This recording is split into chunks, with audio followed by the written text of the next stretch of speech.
It's me, Antonio Brown Duck. I'm back. It was a long and wild week once again. I was busy. A lot of week of practice. Roger Goodell was very nice. He even let us practice on Sunday against the Dolphins this week. However, all sorts of things going on, but I'm back, at least for this week, still here, because as you know, I can't get enough attention! Or at least, that's what my doctor says. Ha! Just kidding. That's actually what I told my doctor. Right before, that's what I said to my doctor. I can't get enough attention. Right before I exposed myself to her. Ha ha ha ha, it was great. Anyway, hold on. Hold on.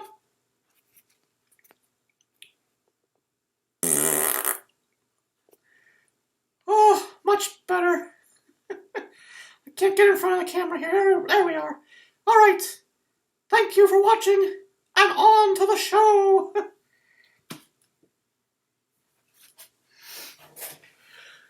All right, everyone.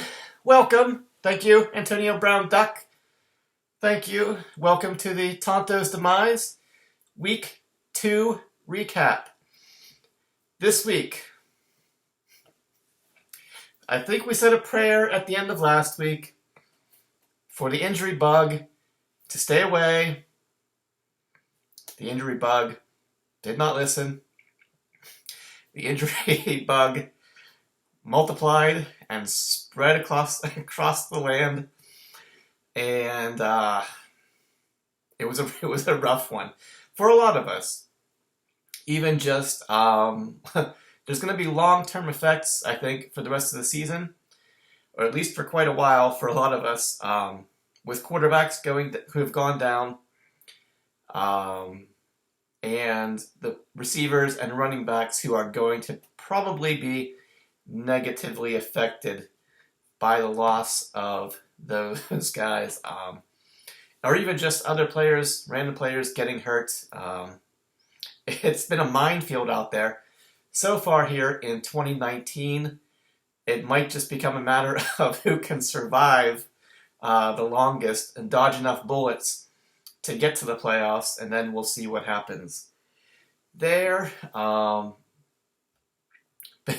Just a rough week as well for everyone, not just in football, I think, but as music fans, we gave a little shout out there at the beginning here this past week. Eddie Money, he passed away. Daniel Johnston passed away, and Rick Ocasek of the Cars passed away. Three very wonderful musicians. You probably never heard of Daniel Johnston. I was considering opening up with some of his music, but I'm pretty sure it is definitely not for everyone. In just that it's so bizarre and strange. But if you've never watched the documentary, The Devil and Daniel Johnston, you should do yourself a favor, find it, watch it. The guy was a schizophrenic, bipolar nut job, but he made some incredible music by himself on his own instruments, not even real instruments most of the time, I think, while he was holed up in his parents' basement whenever he wasn't locked up in the loony bin. But yeah. So it's a rough week. Eddie said Eddie Money, a lot of big hits for him, good music, good 80s stuff, and Kasich from the Cars. Said we've had, every time a musician dies, we in the Kitchen of Love, we have an evening where we just pay respect to them by playing their music over for a night, and we listened to Eddie Money's greatest hits for a night last week. Tonight we listened to the Cars, a couple albums on, I think four Cars albums on spinning there for during the shift, shuffling up. So hopefully it slows down and we don't have to do that again anytime here soon. But anyway, let's get into what you guys are really here for. Not my whining about rock stars who are dead, but the results of week 2. And as always, we will start with the defending champion, which is, of course, Yinzer Jags, going up against his arch rival, maybe? Shawshank Athletics. And this one came down to Monday night. It was Yinzer Jags with Cleveland Browns defense, and Shawshank with Nick Chubb and Jamison Crowder. And what was the score here? Let me see. Where is my sheet at? All right. Looks like the score had Yinzer Jags ahead by about 5 points going into Monday night. Said Shawshank had 2 players. Yinzer's only had his defense. Unfortunately for Shawshank, Chubb looked pretty good, but the Jets were pretty much abysmal. Trevor Siemian looks like if he didn't break his ankle, he came pretty close. All he did was throw dump-off passes to Le'Veon Bell, well, pretty much the entire night. Either handed off to Le'Veon or little wide receiver dump-offs to Le'Veon, which we'll get to that a little bit later. But so that was really good for the Cleveland defense, and they managed to get enough points. Said Detling's lead went from 5 and ended up at, looks like 9 there. So not quite enough from Crowder. Only 8 points from him. You probably could, maybe a little bit more from him, and things could have gone differently, especially considering if he had been a little more successful, perhaps the Cleveland Browns defense would not have been quite as successful there. So, but anyway, let's get down to it. Yinzer Jags, his score, 171.95 to Shawshank Athletics, 162.9. For Yinzers, we had Kyler Murray going for 48 points. His receiver trio, Hopkins, Keenan Allen, and Robert Woods, who I believe he said he's going to pick every single week, and most of the time I don't blame him. But it's looking like it was pretty close here. Hopkins only 9 points, Keenan Allen just under 18, and Robert Woods only just over 6. Actually, he would have been under 6 if it wasn't for his rushing yards there. Running backs, Devontae Freeman, 9.5. James White, 12. Kittle, 8.5 points there. He's been pretty quiet so far this year, even though, let's see, it looks like San Francisco has scored 31 and 41 points in the first 2 weeks. You got 13 last week and only 8.5 here, so he's been kind of quiet to start the season. In the flex, you went with Breida again. He got you just over 17. Tucker looks like about 12 or 13. And then the Cleveland defense, Yahoo says 16. I believe it was, well, since that's all you had, it was 30, looks like it was 31. So we tacked on 15 points there for your defense. Just enough to get past Shawshank Athletics. He had Carr as his quarterback. If he starts Russell Wilson again this week, I'm sure Josh is already well aware of this fact. He would win this matchup pretty easily. Carr, 32.5. Receivers, Amari Cooper, Allen Robinson, and Crowder, 14.5, 8, and 8, respectively.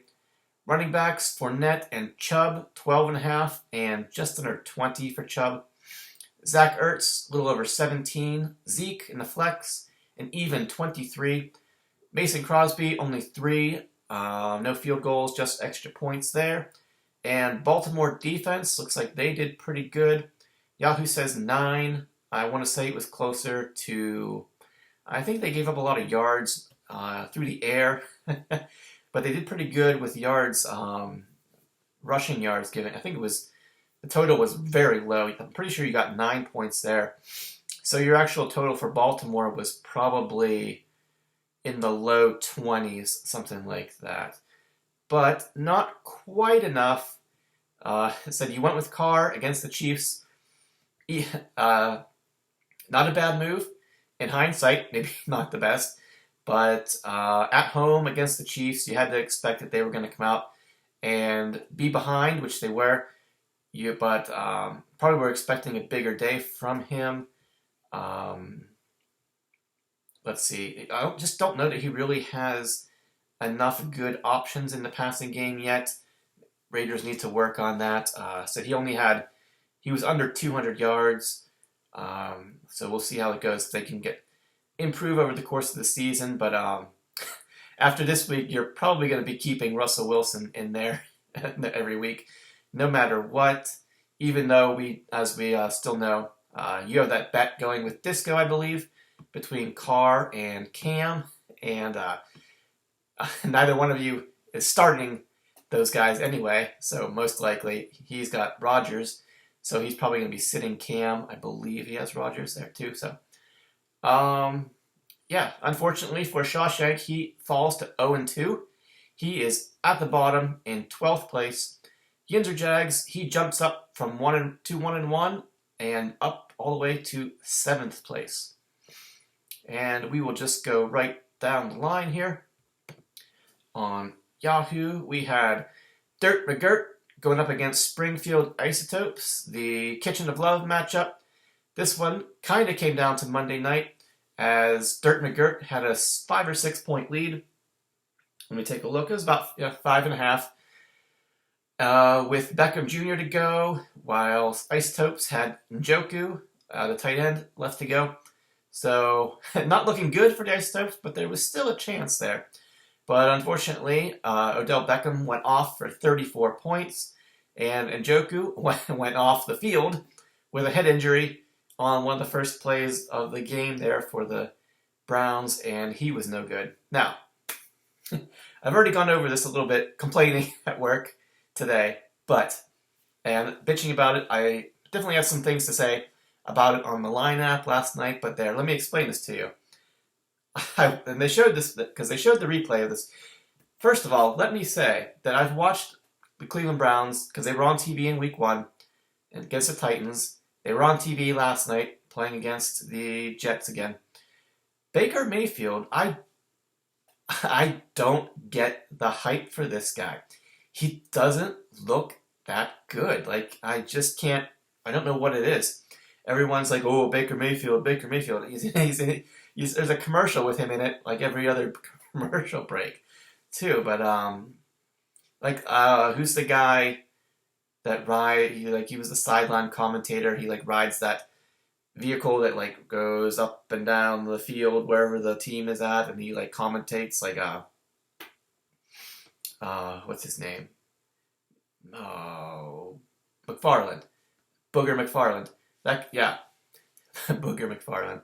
That guy, his analysis, spot on every time. He's talking about, they're showing these replays of, the defense is showing, pre-snap, the defense is kind of showing something.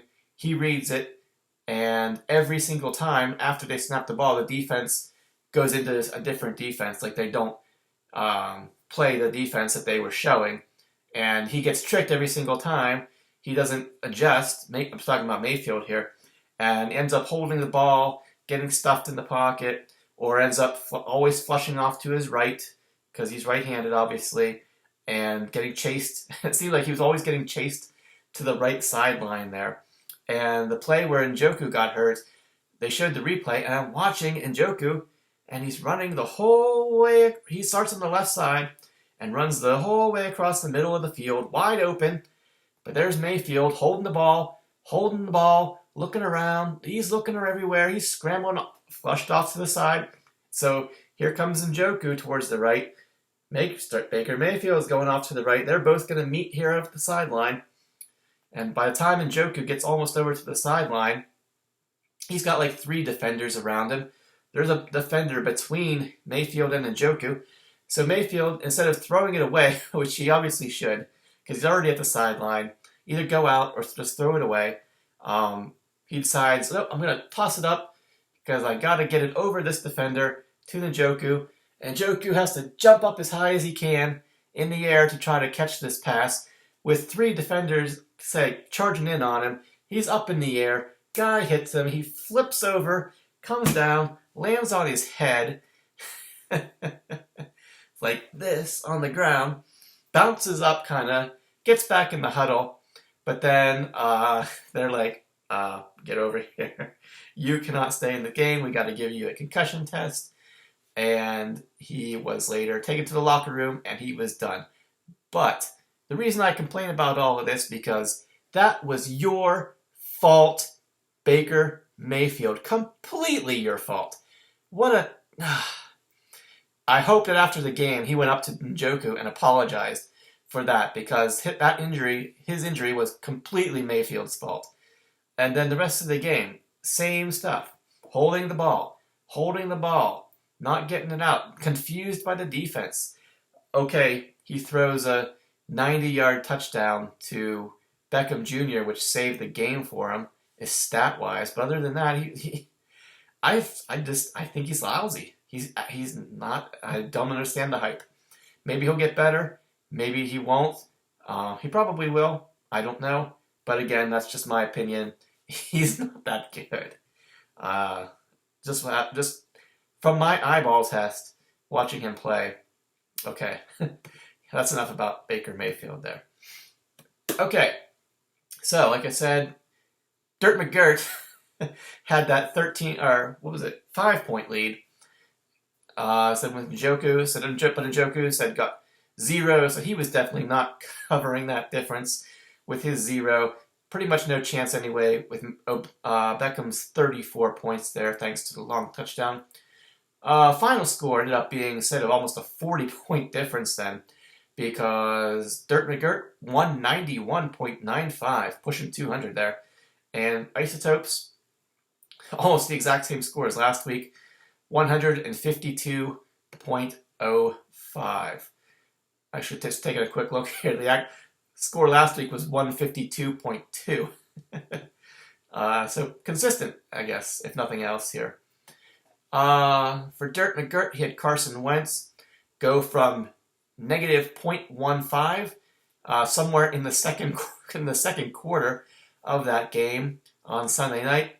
Ended up with 42, just under 43 points. Like I said, Beckham Jr., 34. DJ Moore, just under 18. Mike Evans, just over 10. Let's see, those are your receivers. Running backs, Kerryon Johnson and Singletary. Kerryon, 16.8, and Singletary, 11.7. Evan Ingram, a down week for him, only 10.8. In the flex, this one, another straight reach play, I think, for at least it's proven me wrong. John Ross, I believe he had a 66-yard touchdown in the final drive of the game after they're getting blown out. It would have been 41-10 at that point. I think the Bengals' last possession, they throw a long bomb. So that's more than half of Ross's points and yards came on this one play. So basically the same thing as last week. Throw long bombs to John Ross. I was hoping it wouldn't happen again this week, and of course it did. So Justin got his money's worth there from the Fab free agent bid on Ross there. He got you just over 21. Well, actually, you got a long touchdown bonus there, so that would have been 24.5 there. Yeah. So you actually got 2. You ended up with 2 long touchdown bonuses. Kicker, Mayer from Dallas, looks like he got you about 7. And Carolina Panthers defense, Yahoo says 14. I think it was closer. Even though they lost the game, they didn't do too bad on yardage. I believe it was about 20, something like that. But more than enough to get past the Isotopes this week, who had almost half of his points come from Patrick Mahomes all by himself there. 71, just over 71 from him. I think he had 52, over 52 at halftime. Right receivers, Tyrell Williams, Sammy Watkins, and Michael Gallup. 15.5, 11, and 12.5 respectively. Running backs went with Burkhead and Malcolm Brown. 8.5 there, and 5.5. Njoku, the 0. Julian Edelman, just over 9. Patriots didn't have to do too much in that game. Was hoping for said plug and play on Burkhead there, hoping for some more garbage time rushing and maybe punching a touchdown or two for him. Had his chance, had a couple chances there near the end of the game. It kind of played out exactly the way that I was hoping it would, but unfortunately, they were keeping White and Michel. Actually, Sony Michel fumbled, which was great for me in the fourth quarter, early fourth quarter, I think, of that game, because then I knew Belichick was not going to put him back in after he Michel fumbled it away. And that's exactly what happens. It was James White and Burkhead the rest of the way. It's kind of hoping that they would move down the field, that Burkhead would have gotten in game a little bit earlier than he did. It was already a blowout, essentially, in the third quarter there. And was hoping Burkhead could maybe punch in a garbage time touchdown, help me out there. I don't think it would have mattered anyway. But Malcolm Brown could have had 2 touchdowns himself there. The Goff 1 yard, half yard nosedive for him. That could have been, Malcolm Brown was on the field there. That could have been a touchdown.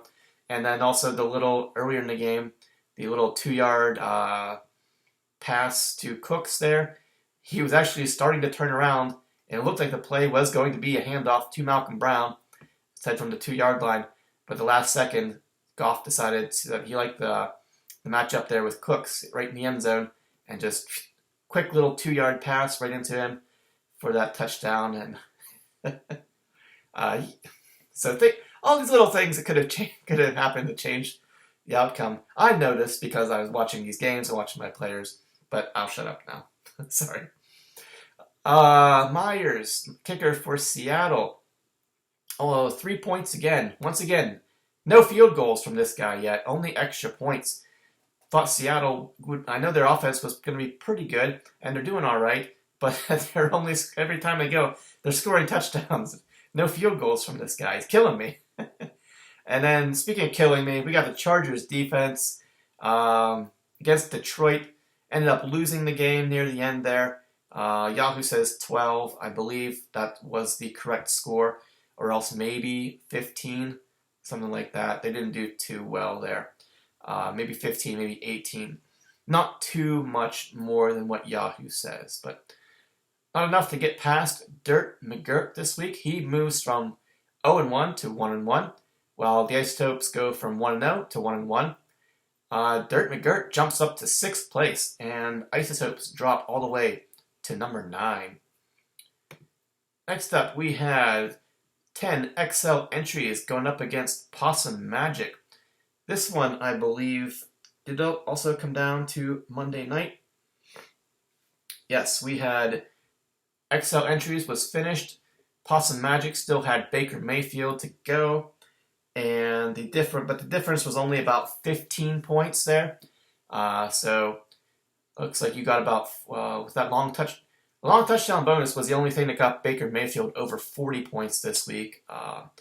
Said his total would have been, looks like his passing yards would have been about 230 if it wasn't for that one play. But of course it did happen, so it doesn't matter. It was enough to get Possum Magic past out of the basement, past 10 XL entries this week, and into the victory column. 164.05 to 136.65. So, like I said, Baker Mayfield for Possum would have been 42.25. His wide receivers, Devontae Adams, D.D. Westbrook, and Terry McLaurin. DDT, I see. Looking at the initials here. His wide receivers, he's got DDT, Devontae, DD, and Terry. Let's see, we got 17.5. Westbrook only 1.5. McLaurin just over 17. Your running backs, Jacobs and Montgomery. Jacobs just under 100 yards at 99. No catches, no touchdowns there, so 9.9. And Montgomery coming around to life a little bit more than he did in week 1. Looks like he had a touchdown, just under 14 points. Vance McDonald, 7 catches, 2 touchdowns, coming back from his pretty much non-existent week 1. Let's see, almost 23 points from him. Chris Thompson, just over 10 from him in the flex there. Yeah, so I guess it would have happened between now and this, between last week's recap and now, is Tree pretty much invested almost all of his fab money for the year on McLaurin and Chris Thompson. McLaurin, I think, was over $100 bid. Thompson was like a $70-some bid, like 78 and 108. So that, I believe, you have very little fab money left to work with for the rest of the season. Was it going to pan out for you? Was it worth it? I mean, maybe those guys are going to be, maybe they're going to get you through some weeks this season, but considering you paid triple, if not more than that, for what other people had bid on these players, the loss of all that fab money, I think, is going to cause some issues somewhere down the line, but it would not be a season of Tonto's demise if it wasn't for, if we didn't have Possum Magic being out of transactions and things like that by Thanksgiving, near 3/4 of the way through the season. Seems like that happens every year. So better save those trades, Tree, because you might need one for a kicker somewhere down the line here. All right, anyway, speaking of your kickers, you had Fairbairn. Looks like he got you about 6 or 7, maybe a little bit more. And Colts defense actually ended up winning that game at Tennessee. Yahoo says 10. I believe it was closer to 16, 20, somewhere in that area. But like I said, you got enough to get past 10 Excel entries. Who had a lot of problems this week with his team. Things going bad. Let's take a look. He has a lot of investment in the Texans this year. I believe he has Duke Johnson too, but he put him on the bench. He's got Watson there, 30.5 points as your quarterback. Fuller, his receiver, only 8 points. Michael Thomas, after Drew Brees went down, he still did pretty good in terms of volume there. 10 catches, only 90 yards there, no touchdowns. Kind of expected that's going to be pretty typical for him going forward. A lot of catches, low yardage, maybe a touchdown here and there. Adam Thielen, another disappointing score there, 12.5 points. Looks like the Vikings are going all in on their rushing offense this year, to the detriment of Diggs and Thielen owners and Kirk Cousins, to whoever out there is starting him. So yeah, Thomas, Thielen, Fuller, 19, 8, and 12.5 there. James Conner, 13.5. Sony Michel, 12.5. Conner got hurt, left that game near the end. We'll have to wait and see what happens with him this week. Greg Olsen, actually a pretty good game from him, 17 points, over 100 yards. And problem here for you, in the flex, you went with Deshaun Jackson against Atlanta. Not a bad play, but he unfortunately got hurt, as did half of the Eagles team, I think, in the first half of that game on Monday night, or Sunday night, I should say. He went out pretty early and got you, unfortunately, a 0 there. Gostowski, looks like he missed 2 PATs, it looks like there. So he actually only got you about 3 or 4. And then your Bears defense pulled off a miracle to win that game, and get you those couple extra points there. Yahoo says 11. It was probably closer to 20, because I think the yardage was, you got some points for the yardage there and stuff, because Denver didn't do that great. But you had for Jay, you had said 15-point lead going into Monday night. He had Mayfield, and pretty much a quarterback's going to get you more than 15 pretty much every night, unless they get hurt, of course, and that is just what Baker Mayfield did. So Possum Magic, he moves up to 1-1. Didn't go up too far in the standings, though. You're still in 10th place, while 10 Excel entries, he drops to 1-1. He is in 8th place. All right, next up we had Disco going against the Dub C Hooligans. And the Dub C Hooligans turned things around. Almost has an entire new roster than he did last week. All sorts of things going on with him. His buns of power this week were enough. He squeezed Disco between his buns and crushed him this week. Final score here, 227.3 to 174.45. So even though Disco did better than last week, it wasn't enough, as you unfortunately, may I remind you, Kevin is the one who selected the number that we shuffled the schedule. So he was the one who set it up for this matchup here in week 2 there, Disco. So just something to think about there for you, as if you haven't thought about this matchup enough already. So yeah, I did set the scores here. Talking about Dub C's buns here. He had Lamar Jackson go for another 60 points, 60.5. And notable play here was, of course, the New England. We'll jump right down to the New England defense. Yahoo says 46. The actual score, once we've totaled in yardage and long touchdown that they got, the final score was 70. If that's not a record, it is pretty close. It's 70 is probably the all-time record. Can't say that I know exactly for sure, just off the top of my head thinking here. But if that isn't the all-time record, it's got to be this close. So yeah, 130 points from your buns this week. So the rest of your sandwich didn't have to do too much here. Kind of just show up for you. We had Tyler Lockett, 18. Fitzgerald, 15.5. Cooks, 16.5. Mixon, 5.5. Ingram, 9.5. Hawkinson, 1.5. Tyler Boyd, 22. And your kicker, Elliott, looks like about 8 points or so. So between those guys, they got you about almost an extra 100 between those 8 guys. Pretty typical. No other real big players there. Big scores. Good score for Boyd, who I think is no longer on your team. Yeah, he stopped by for a week, and then Kevin kissed him goodbye. So yeah, 130 points from your quarterback and your defense, nearly enough to beat half the people in the league this week, all by themselves here. And again, even though Disco had a better performance, just an unlucky matchup here this week. Aaron Rodgers, 38.5. Julio Jones, 2 more touchdowns for him, 27.5. Josh Gordon, only 4. Godwin, 26.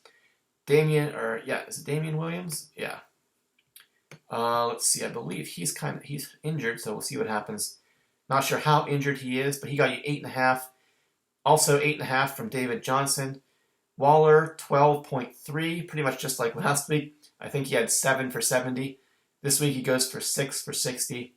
Looks like he's going to be a pretty consistent performer.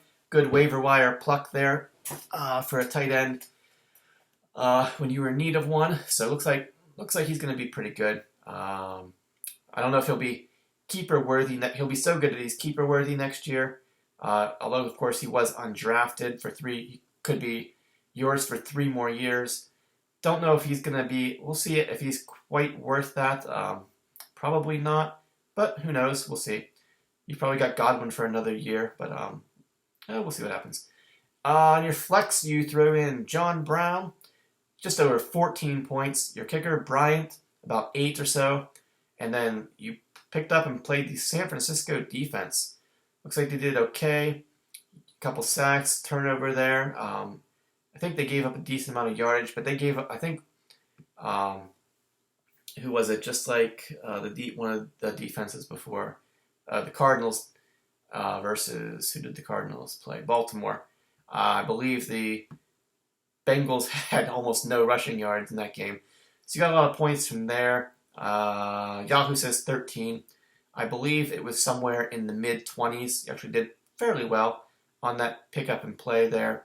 But again, 175, not enough to get past Dub C Hooligans this week. Just plain old bad luck.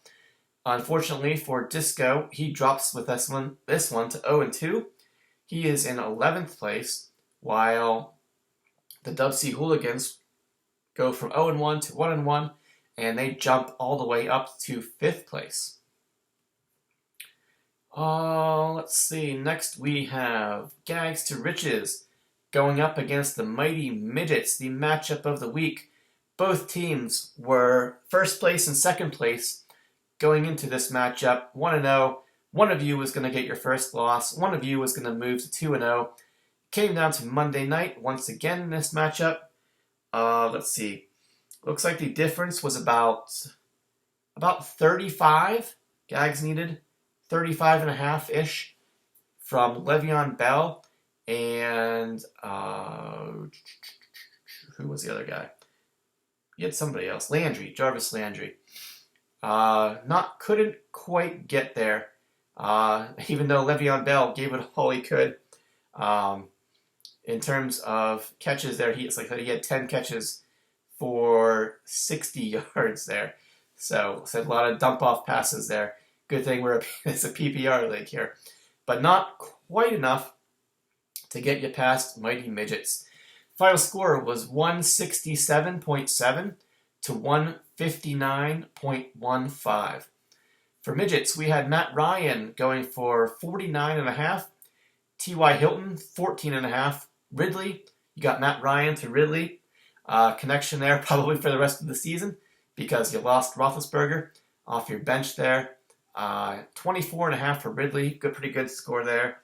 Antonio Brown 16, Kamara 7. Just hopefully for you, that's not going to be how the rest of the season goes for him. Hopefully for the rest of us, that kind of is going to be how it goes with Kamara while Drew Brees is out. He's going to get a lot less receiving work there. I mean, we'll see. He could very easily said Michael Thomas and Kamara could be the only guys who Teddy Bridgewater throws the ball to. And even on short plays here, they could pile up the catches pretty easily. So we'll see how it goes. Running back also Carson from Seattle, 9.5 points there. Jared Cook, another problem possibly for you with the Saints offense. He only had 4.5. Eckler in the flex there, 23.5.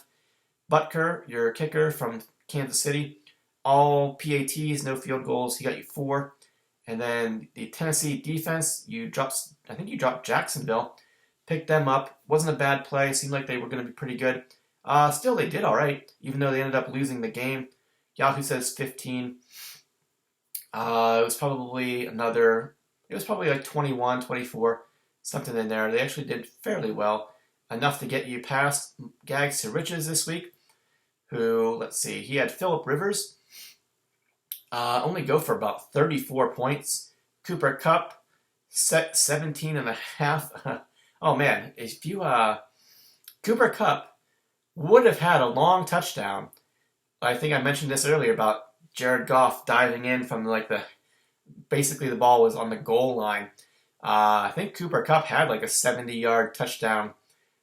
Let's see, and he got chased down to where his knee just touched down just before the ball crossed the goal line. Otherwise, he would have had a long touchdown, and it ended up going to Goff there. So if you think touchdown, long touchdown bonus, that's 9 points right there. Oh man. So if Cooper Kupp makes it probably his knee is another 6 inches ahead of where it went down, Gags wins this matchup. Just barely, but he does win it. Those are the breaks, man. So yeah, but he ended up with his 17.5 could have been about 28 or so. Marvin Jones, 9.5. Jarvis Landry, 6.5. Like I said, Le'Veon Bell and Landry, your two guys on Monday night, needed 35.5. And Bell got you 21. So you got about 27.5 of those 35. Gurley, 15.5. Kelsey, 23.7. LaShawn McCoy, plugged him in the flex. Looks like he hurt his ankle. Looks like he got you 5.3. Not too good there. Let's see. He has it's showing him having 3 catches and 23 yards. So his 3 catches must have totaled 0 yards because he actually got 5.3. So I'm not sure what happened there with him. Zerline, a couple field goals, a couple PATs, got you about 8 or so. And then Buffalo Bills defense, a couple turnovers, a sack there. He says 13. I believe it was closer to somewhere in the low 20s. So it was a great matchup. Came down to Monday night. Gags was almost able to pull it off, but not quite. I said sorry to remind you about the Cooper Kupp play, but that was probably the factoring play in this whole matchup because that play would have swung it the other way, as we know now. So sorry, Gags there, but you're still in fourth place. You're 1-1. Mighty Midgets, you're 2-0. You are in first place, at least for now. Then finally, the most painful matchup probably of the week. After in the Juju hole, going up against Hillbillies on PCP. So after giving it to Detling in the Juju hole last week, he really gives it to Brian this week in the Juju hole by squeaking out a 174.1 to 173 score. Pretty much completely thanks to Alshon Jeffrey. Also, just like Deshaun Jackson, getting hurt early in that game and getting you the 0. You started Emmanuel Sanders. This one isn't even close. I think you started him last week. You went away from him this week, probably because he was playing the Bears. But yeah, if you had kept him in, as we know now, you actually would have cracked the 200-point barrier this week. Unfortunately, that's not what happened, and you lost by 1. Let's take a look how it panned out that way. Juju hole had Tom Brady go for 47.5. Diggs just under 10. Juju only 13.5. Your best receiver here was Mecole Hardman from the Chiefs. Only 4 catches, but a touchdown there. 16 points from him. Saquon Barkley over 100 yards and a touchdown. 25.5 from him. Philip Lindsay looks like 10.5. Delaney Walker 8. Marlon Mack recently acquired for a third of your starting lineup. Only 8.5 points here from him. Robbie Gould looks like about 11 or so. And then Kansas City defense, a couple turnovers, a couple of sacks. Yahoo says 15. I am not exactly sure what the total was, but it was somewhere probably closer to, so it's usually a multiple. It's either 3, 6, 9, 12, 15, something in that. I'm going to guess you got about 24, something like that from the Chiefs defense there. And like I said, just enough to get past Hillbillies on PCP. Went with Jameis Winston again this week. Let's see. He actually, Stafford would have been a difference maker here. Cousins, not so much. Winston got you 31.5. Said Jeffrey, 0. Galladay, pretty good game for him. 25.5. DK Metcalf, only a couple catches, but a touchdown, 15 points. McCaffrey, perhaps another big difference maker here. Only 7.5 points from him this week. Dalvin Cook blows up a big score again. I think he had a long touchdown bonus for you there. So that would be about 34 points. Austin Hooper, 7.5. Derrick Henry, looks like he had a touchdown. Got you a little over 17. Lutz, your kicker, looks like about a couple long field goals for him. You got about 13 or 14 from him. Pretty good. And then you went with the Texans defense, who won against Jacksonville just barely, because I think Jacksonville could have tied the game, but they went for 2 to win the game at the very, very end. Didn't get it. So you got those three points there. Just to make this one a little more heartbreaking for you. Yahoo says 13. I want to say it was closer to 22-ish, 20, 19, 22, something in that area there. Yeah, so really, what can I say about this matchup? Almost dead even. Just plain old bad luck for you, Brian, there. Should have won this one. So Jeffrey got hurt. All he gets you one catch for any yardage. You win this matchup, but that's just the way fantasy football goes. Still early in the season, so no reason to get too upset. You're 1-1, but you are still all the way up in third place. Actually, you are just right behind in the Juju hole. He is 2-0. He is in second place. So I believe those are all the matchups. Ran through them pretty quick and good here.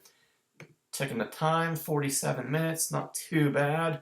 Anything else to add before we go? Don't think there was too much. Said this week, the knockout pool, week 1, last week was Tree, this week it's Jay. So, excuse me. So, yeah, Tree Size and Jay are the first 2 victims eliminated from the knockout pool there. Yeah, I think that's about it. So at the end of last week, kind of talked a little bit about the Patriots. Kind of pretty much what we thought it was going to be. I think said again, look, it looks like Edelman's still going to be Edelman. But I think the Ned Detling said too. It looks like Josh Gordon is going to be the one who suffers from Antonio Brown being there. But the way things have been playing out with the whole Antonio Brown situation, it's not getting better. So we'll see what happens. He might not be around much longer. They might not just. I think one of his accusers met with the NFL today, so we'll see how that goes. I imagine it's not going to be good, but who knows what's going to happen there. He might be around. If Antonio Brown stays around, it's going to continue to be said probably him and Edelman will get his. I think they'll run the ball more. They won't need to throw as many passes out of the backfield, so James White might suffer a little bit. Sonny Michel would benefit. Kind of what we saw against the Dolphins anyway. But like Antonio Brown Duck pointed out at the beginning of the show, the game was pretty much like a practice for the Patriots this week. They came out and brought Antonio Brown out in their very first drive of the game, brought him out in the field and basically said, "Here, we're going to throw the ball to you. You run these routes, a couple simple routes. We're throwing the ball to you no matter what. Let's see if the Dolphins can stop you." And they couldn't. So I think he only ended up with 4 catches or so. 3 of them, I think, on the first drive. And then he had a touchdown where he just kind of pushed off on the defender, but it was a well-thrown ball. They came back to and made a good play for a touchdown there. But yeah, it's going to be week to week up in the air here. What happens with him? I for one kind of expect that he's not going to be around all season. The wheels are in motion. I think to have him be suspended in some sort of way that he's not on the field. So, but my guess is as good as yours, so I should probably stop ranting about it. All right, that is it here for week 2. I feel like I should pray again for no more injuries, but last week nobody was listening, obviously, to those prayers.